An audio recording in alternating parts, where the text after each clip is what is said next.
What's the meaning of balaclava helmet?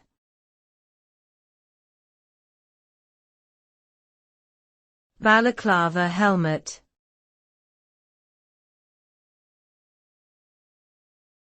Balaclava helmet.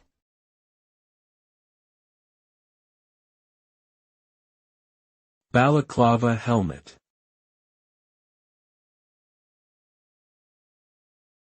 Balaclava helmet.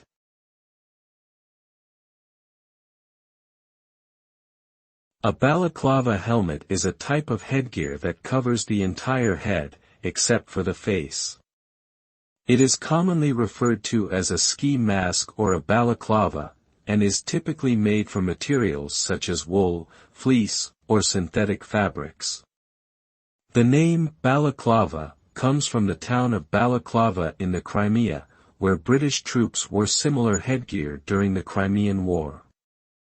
The balaclava helmet provides warmth and protection from the elements, and is often worn by outdoor enthusiasts engaging in activities such as skiing, snowboarding, and hiking.